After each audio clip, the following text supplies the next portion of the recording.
Bienvenue à ce numéro du Journal des Journaux paru du 19 au 25 septembre 2022. Un numéro que nous entamons avec ce qui fait l'actualité de par le monde, à savoir l'Assemblée générale des Nations Unies, pour laquelle, à quoi sert le débat général, s'interroge à sa une l'hebdomadaire NIA Info, qui nous apprend que chaque année, dans la deuxième quinzaine du mois de septembre depuis 1945, exception faite de quelques années de la pandémie de la Covid-19, les grands, les super grands de ce monde se retrouvent à New York. Ils se côtoient, se croisent sans nécessairement s'écouter. Chacun d'entre eux va faire sa déclaration ou plutôt son monologue à la tribune des Nations Unies selon un calendrier méticuleusement établi et rigoureusement respecté selon le journal qui poursuit en constatant que plus que jamais désunis, les Nations Unies n'arrivent toujours pas à solutionner les grands problèmes. Si l'on veut que le monde se démocratise, qu'il ait moins d'injustice et plus de progrès, il faut confier sa gestion, sa gouvernance à une organisation démocratique et non à une institution où seule une poignée de pays prennent les décisions d'après NIA Info. Marche et meeting de la société civile, un baptême de feu réussi pour le M62, titre dans ses colonnes l'hebdomadaire satirique Le Canard en furie, qui rappelle que le 18 septembre, les rues de la capitale ont renoué avec les marches et meetings. Enfin, la marche et le meeting ont eu lieu et le régime n'est pas tombé, constate le journal pour qui il est aussi à se demander les raisons qui ont poussé les responsables de la ville de Niamey à autoriser cette manifestation en levant son interdiction. On peut légitimement penser que les partenaires, pour être conséquents, ont dû persuader les autorités de mettre un peu de vernis démocratique.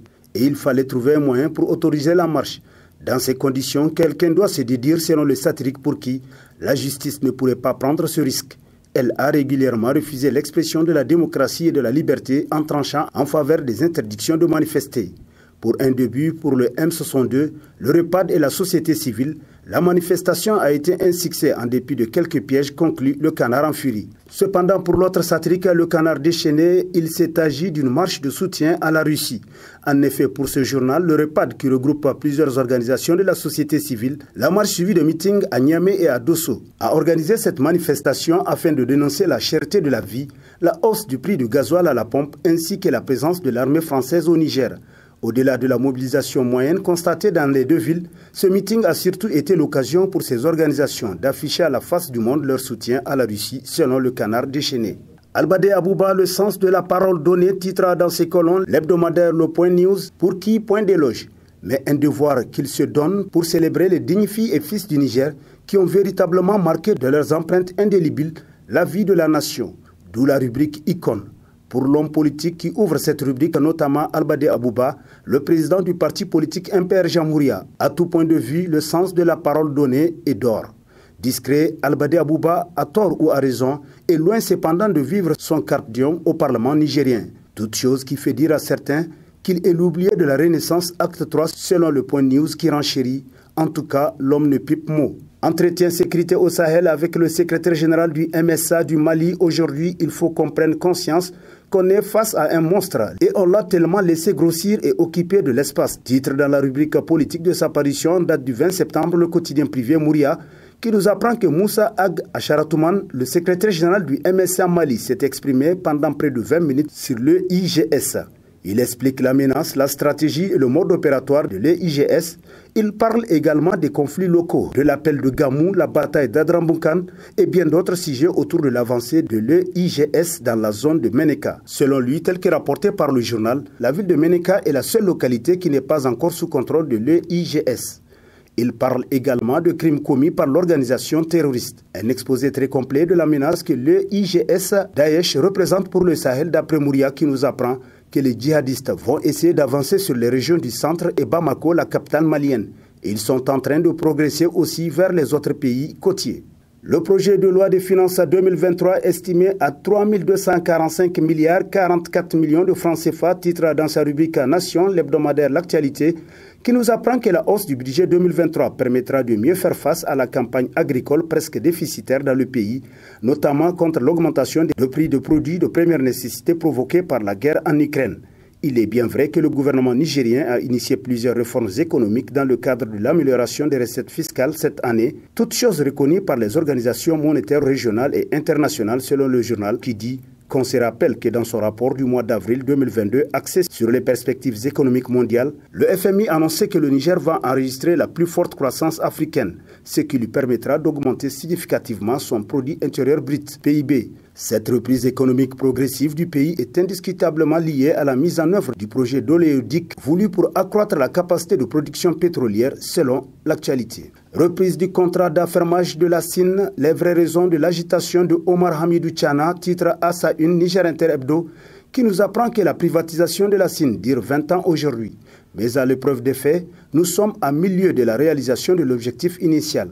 Dans la ville où les citoyens ont plus de moyens, les gens achètent l'eau à 127 francs le mètre cube pour la première tranche contre 500 et 1000 francs le mètre cube selon les localités. Voilà le vrai débat selon le journal pour qui le président Bazoum pense que ce n'est pas normal et c'est injuste de continuer à perpétuer cette iniquité à l'endroit de l'écrasante majorité des Nigériens. Mais qu'on ne se méprenne pas, pour asseoir sa souveraineté, l'État du Niger pourrait remercier tous les actionnaires de la Sine, y compris Veolia qui a 51%.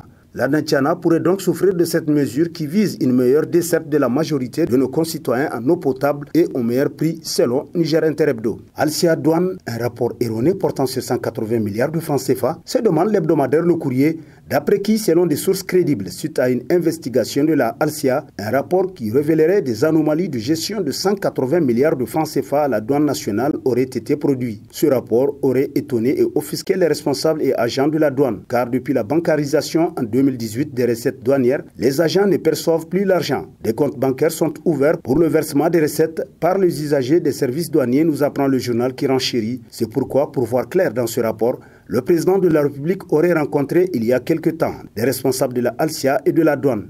À l'issue de la rencontre, renseignent les sources du courrier, il aurait été ressorti que le travail de la Alcia sur la douane nationale aurait été bâclé. Consommation du gaz domestique au Niger, les consommateurs ne savent plus à quel sens se vouer, s'exclame l'hebdomadaire Le Nouveau Républicain, pour qui les consommateurs du gaz au Niger peinent à se procurer le gaz malgré qu'il est produit localement. Non seulement celui-ci est vendu à un prix hors norme, mais également il s'est fait de plus en plus rare en ce qui concerne son accessibilité. C'est dans cette situation tendue qu'on apprend que la SORAS sera en arrêt de production à compter du 1er octobre 2022 pour des raisons de maintenance, nous apprend le Nouveau Républicain qui conclut en se demandant que prévoit donc l'ARCE face à cette situation afin de pouvoir protéger les consommateurs du gaz qui désormais en dépendent d'une manière ou d'une autre. Les rails d'Issifou, qui pour payer les 1000 milliards de dettes, se demande à la une de sa parution en date du 23 septembre le quotidien privé Le Matinal, pour qui il urge pour le gouvernement de clarifier cette situation définitive à ces rails devenus encombrants tant à l'entrée de la ville de Niamey que dans les agglomérations qu'ils traversent. Il faut éviter les histoires du genre Africar où, face au refus de l'État du Niger de payer des investissements fictifs de ce groupe, des juges avaient décidé de saisir les biens de l'État à l'extérieur, conclut Le Matinal. Entre insouciance et incivisme, pourquoi néglige-t-on l'établissement des extraits de naissance et certificats de nationalité, se demande dans sa rubrique Société l'hebdomadaire Niger Times, qui se demande encore, doit-on dire que les gens ne se soucient pas d'établir leurs pièces d'état civil au Niger ? En tout cas, dans bien des cas, les papiers constituent un défi pour des citoyens nigériens qui attendent toujours la dernière minute pour faire la demande des documents si précieux, constate le journal qui poursuit. Par ailleurs, l'État doit aussi penser à apporter une innovation dans l'établissement de ces pièces et de toutes les autres en utilisant le système informatisé et en rendant la tâche facile aux demandeurs avec la centralisation des données les concernant. Combien de gens ont été victimes de ce manque d'extrait de naissance et de nationalité, s'interroge en conclusion Niger Times.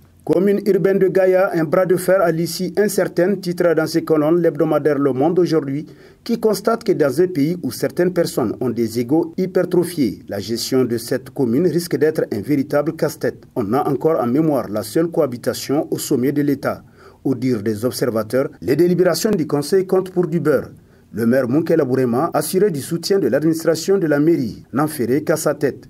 Il refuse obstinément, en cas d'absence, de confier l'intérim au premier vice-maire selon le journal pour qui, dans le cadre du rôle régalien de la commune, il y a toujours des hiatus.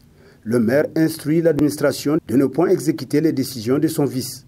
Ce dernier oppose régulièrement son veto aux décisions du maire, nous apprend l'hebdomadaire qui renchérit. C'est ainsi que marche la commune urbaine de Gaïa.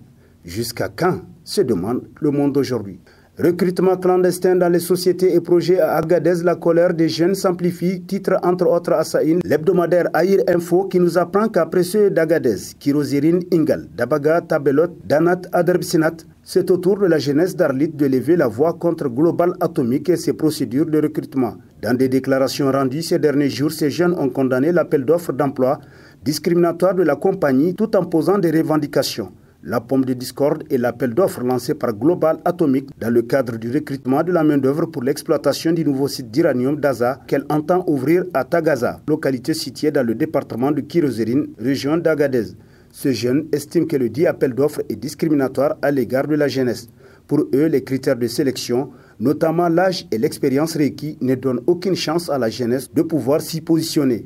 Mieux, les jeunes trouvent que le dit appel d'offres vise directement les anciens employés de la Cominac après sa fermeture, selon Air Info. Solidarité mourante titre pour son éditorial l'hebdomadaire L'Éclosion qui nous apprend qu'en lançant l'alerte pour sauver la petite Saleh abusée par un irresponsable criminel et qui s'est retrouvée avec une grossesse de 6 mois à l'âge de 12 ans, le journal dit ne pas douter de l'intérêt que les Nigériens accorderont à cette affaire. À ce jour, ce ne sont pas moins de 200 000 francs CFA que les bonnes volontés ont mobilisé au profit de la fillette. Certains diront que c'est peu, mais l'hebdomadaire dit toucher du doigt et vu à l'œil nu le dénuement dans lequel se trouve cette famille que c'est une véritable bouffée d'oxygène pour elle. Mais ceux qui diront que c'est insuffisant savent aussi de quoi ils parlent, car ils comparent avec la légendaire solidarité du Nigérien, toujours prompt à mettre la main à la poche chaque fois qu'il s'agit d'aider quelqu'un, souvent un parfait inconnu qui est dans le besoin selon L'Éclosion.